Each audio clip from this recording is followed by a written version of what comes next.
네, 화요일에 잠금 해제 시간입니다. 어제장에 코스닥이 보다 강했다면 오늘은 코스피와 코스닥 양 지수 모두 플러스권에서 움직임 나타내고 있는데요. 다만 외국인들의 매수세가 코스피에 집중이 되면서 코스피 상승 탄력이 보다 강합니다. 1.4% 강세 3,975포인트 선 움직임 나타내고 있고요. 코스닥 지수는 0.09% 강보합 수준에 머물고 있습니다. 자, 오늘 화요일 장세는 이분과 함께 분석해보면서 앞으로의 종목들도 체크해 보도록 하죠. 레몬 리서치 김민수 대표님 나와 계십니다. 대표님 어서 오세요. 안녕하십니까. 네, 대표님과 이전에 만나봤던 종목 리뷰 먼저 좀 진행을 해보려고 합니다. 11월 11일 만나봤던 종목인데요. 파두, 사실 투자자들의 신뢰가 그렇게 높은 종목은 아닙니다만 최근 수주 공시도 많이 나오고 있고요. 오늘장에서 1% 낙폭을 그리고 있기는 합니다만 대표님께서 언급해 주신 이후에 10% 가까운 상승 탄력 보여주고 있습니다. 자, 이제 파두는 다시 한번 지켜볼 때다라는 말씀을 지난 방송에서 또 이야기를 해주셨는데 파두에 대한 추가 전략 들어볼 수 있을까요?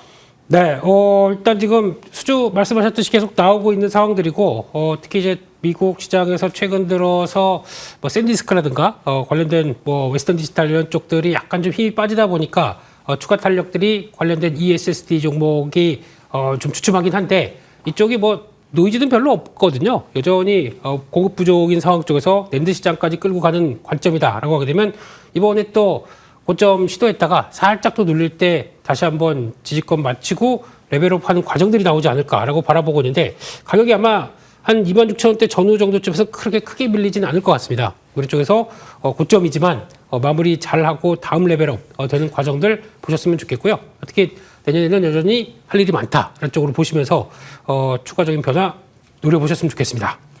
예, 어느덧 12월에 접어들고 있죠. 파두는 내년에 할 일이 더 많다라고 말씀을 해주셨습니다. 지금 살짝 조정이 나올 때 오히려 파두 매수할 수 있는 새로운 기회를 제공하지 않을까라는 관점 제시해 주셨으니까요. 참고해 보시길 바랍니다. 자, 그러면 오늘 첫 번째 헤드라인 바로 이어서 살펴보겠습니다. 오늘의 첫 번째 헤드라인입니다. 비만 치료제 다음 목표는 약효 지속을 어떻게 이어나갈 것인가 쪽으로 시선이 옮겨지는 분위기죠. K바이오 종목들 이 이슈로 들썩들썩하는 모습이었는데 그중에서도 주인공이 될 수 있는 종목을 찾아봐야 될 것 같아요, 대표님. 네. 일단 오늘은 바이오 쪽들이 좀 쉽니다. 왜냐하면 네. 그동안 좀 많이 쉬었었던 코스피 종목들로 넘어가다 보니까 코스닥은 좀 주춤하고 또 이제 코스피로 가는 그런 현상들이 나오죠. 맨날 이렇게 왔다 갔다 해요. 정상도 없게요. 예, 그런 쪽에서 오늘 바이오 쪽에서 펩트론 또 이제 생각보다 조금 좀 기간이 길어질 것 같다는 쪽의 불확실성 그리고 또 케어젠도 그러다 보니까 낙폭을 조금 보이다가 지금은 또 다시 회복하기 시작하네요. 네, 그런 쪽으로 봤을 때 이런 불확실성이 조금 더 던져졌는데 그래도 그런 과정 쪽에서 오히려 이거를 매수 기회로 삼아야 될지 아니면 또 매도 정리하고 봐야 될지는 조금 더 기업의 특성마다 다르겠지만 아마 이럴 때를 기회로 해서 봐야 될 회사는 따로 있다라는 쪽에서 종목 하나 말씀을 드리도록 하겠습니다. 예, 오늘 장 초반에 하락이 좀 나오다가 다시 좀 상승 탄력을 더 하고 있는 종목들이 속속 나타나고 있는데요. 하락은 기회다라는 쪽으로 오늘 첫 번째 잠금 해제 종목 살펴보시면 좋을 것 같습니다. 자, 오늘의 첫 번째 종목 공개해 보겠습니다. 장기 지속형 비만 치료제의 넥스트 주인공은 G2G 바이오가 될 수 있을까? 두 가지 키워드 살펴보시죠. G2G 바이오의 첫 번째 키워드는 지금 장기 지속형을 모색하고 있는 빅파마들에게 기술적으로 우위를 점할 수 있는 기술력을 가지고 있다는 점. 두 번째는 그렇다면 기대가 되는 빅파마들 리스트는 어떤 것들이 있는지 체크를 해보겠습니다. 자, 지금 기술력 우위가 첫 번째 키워드였는데요. 사실 장기 지속형 플랫폼을 구상을 하고 있는 기업들은 좀 많이 있잖아요. 그중에서도 기술적으로 G2G 바이오가 가지고 있는 우위는 뭔가요? 네, 요 모조만 살펴봤을 때 G2G 바이오가 갖고 있는 성과는 상당히 눈에 띈다라고 봐야 될 것 같습니다. 예. 그런 쪽에서 보통 일반적으로 이제 펩타이드 약물 같은 경우 이제 이걸 가지고 약효를 전달할 때 경쟁사가 보통 10에서 13% 정도 탑재해서 갖고 있는 기술을 갖고 있다라고 하는데 이 회사는 최대 60%까지 가능합니다. 그러다 보니까 벌써 월등한 약효를 가질 수 있겠다는 쪽에서 기대감이 높다고 봐야 될 것 같고요. 게다가 또 생체 이용률이 개선이 됩니다. 보통 이제 제가 몸에 새로운 반응이 들어온다 그러면 항체 항원 반응에 따라서 일단 좀 특이한 물질이네 그러면 바로 공격을 하게 됩니다. 그러다 보니까 거기서 좀 역효과가 나올 수가 있는데 그런 쪽에서 극소량의 항염증제라고 그러죠. 그러니까 염증을 못 일으키게 만드는 항원 반응들을 좀 제거한다라고 하게 되면 훨씬 더 어떤 성과가 좀 좋아질 수 있겠죠. 그런 기술을 갖고 있다라고 하게 되면 눈여겨볼 수 있겠다고 봐야 될 것 같은데, 그중에서 또 약효 지속성 관련된 쪽에서 요즘 말도 많고 탈도 많고 하던데, 이 회사가 노리는 최종 목표치는 1개월이 아니라 3개월치입니다. 예. 그러면 한 번 주사 맞고 3개월까지 연결된다. 꽤 괜찮죠. 그렇죠. 그런 쪽들이 이제 비만 치료제 쪽에서도 성과를 내는 쪽들로 가겠지만, 더 중요한 거는 이게 하다 보니까 SC 제형까지도 괜찮네요. 거기까지도 확장되기 시작하면서 단순하게 과거에 노렸던 이제 IB 쪽 말고 SC 제형까지 나가면서 약물 전달 물질까지 간다. 그러면 빅파마들이 고래라고 하면서 아주 또 놀라운 기술력들을 좀 눌릴 수가 있겠죠. 거기서 나올 수 있는 변화들을 한 번씩 하나씩 체크하면서 앞으로 어떤 기술력들을 좀 체크하는 게 좀 중요하겠다. 그렇게 봐야 될 것 같습니다. 예, 그렇다면 대표님 고래하는 빅파마들 어떤 곳들이 있나요? 고래요. 이게 큰 고래. 네. 그쪽에서 빅파마 쪽과 이제 성과를 내기 위해서 이제 먼저 보다 보게 되면 우리 앞으로 갈 가능성이 높아라고 하면서 들어가는 게 50억 정도 투자해서 오송의 GMP 공장을, 그러니까 GMP 승인 받고 공장을 짓기 시작하네요. 그러면 그만큼 뭐 조만간 뭐가 나오지 않을까라는 쪽에 대한 기대감이 높아지는 상황들이겠죠. 그런 쪽에서 먼저 2023년부터 노브노디스크랑 협력을 해왔습니다. 그렇기 때문에 거기서 성과가 나올지 여부들 이렇게 되다 보면 이제 그럼 됐어. 우리 라이센싱아웃 하자라고 할 수가 있기 때문에 그런 부분이나 아니면 유럽 빅파마들도 관심이 높다고 하는데 베링거 인겔하임이 먼저 또 컨택하고 몇몇 회사들이 좀 나오는 것 같습니다. 예. 네, 그런 쪽에서 이제 다 됐고 성과만 보여다오라는 쪽에서 그렇게 늦지 않은 시간에 한번 좀 결과가 나오지 않을까 싶긴 한데, 일단 주가는 지금 무상증자가 받은 상황들입니다. 그러다 보니까 약간 좀 묵직하죠. 물량들을 소화하는 과정들인데 이게 기회가 될지 아니면 무상증자 때문에 무겁다 보니까 아예 안바가 될지 제가 보기엔 기회로 활용하는 게 좋은 전략들이 아닌가 싶습니다. 예, G2G 바이오 오늘도 한 4% 넘게 주가가 내리고 있는데 오늘 하락이 오히려 기회가 될 수 있을 것으로 본다라고 말씀을 해주셨습니다. 자, 그러면 가격 전략은 어떻게 챙겨볼까요?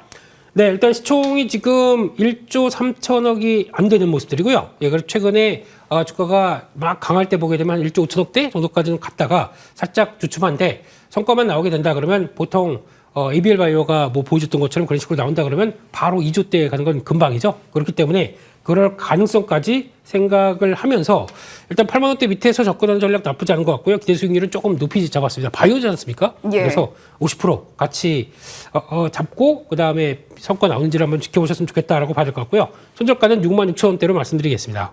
예, 노보노디스크가 지금 본인들의 입지를 좀 계속해서 1위 자리를 유지하고 싶은 욕심이 있습니다. 그런 가운데에서 G2G 바이오에 대한 매력도는 더더욱 올라갈 수밖에 없고요. 바이오 종목으로서 좀 목표 수익률을 50%로 크게 잡는다라고 말씀해 주셨습니다. 8만 원 아래에서는 충분히 기회 주고 있다라고도 말씀을 해 주셨네요. 자, 그러면 오늘 두 번째 헤드라인 바로 이어서 살펴보겠습니다. 네, 한국과 중국, 미국, 대만보다도 월등한 한국의 기술력 60%를 싹쓸이한 역대 최다. 이게 과연 어떤 이야기인지, 어떤 기업에 대한 이야기인지 궁금한데요. AI 코리아 입증하고 있는 주목해볼 만한 종목, 어떤 종목으로 보고 계신가요? 네, 또 돌고 돌아 CS 2016 예. 또 왔습니다. 그러면 이번에서 거기서 나올 수 있는 쪽들은 이제 새로운 기술에 대한 또 얘기가 많이 나오겠죠. 그중에서 빼놓지 못할 거는 첫 번째가 AI일 거고 두 번째가 피지컬 AI 로봇 쪽이 아닐까라고 하는데, 그런 쪽에서 될 만한 기술들을 갖고 있는 회사들 찾아보는 게 좋겠다는 쪽에서 열심히 찾다 보니까 대형주에서 바로 이거다라는 생각이 들었는데, 왜 저는 원고 보내고 그 다음날 급등하는 겁니까? 그러니까요. 네, 좀 자제 좀 시켜주세요. 네, 속상합니다. 그래도 아직까지 할 일이 많다라는 관점 쪽에서 일단은 여전히 다음을 한번 보도록 하겠습니다. 그래서 말씀을 드리겠습니다. 네. 네, 오늘의 두 번째 종목 바로 공개를 해보겠습니다. 급등해서 야속한 오늘의 두 번째 종목. 그에 따라서 가격 전략도 함께 수정해 주셨으니까요. 잠시 후에 가격 전략 체크해 보시고요. 현대 오토에버의 두 가지 키워드 열어보겠습니다. 첫 번째 키워드는 최근 특히 오늘장에서 분위기 굉장히 좋은 현대차 그룹과 관련해서 현대 오토에버 역시도 수혜를 받아간다라는 점. 두 번째는 보스턴 다이내믹스 키워드로 여쭤보겠습니다. 자, 지금 현대차 그룹주들 좀 전반적으로 뜨거워요.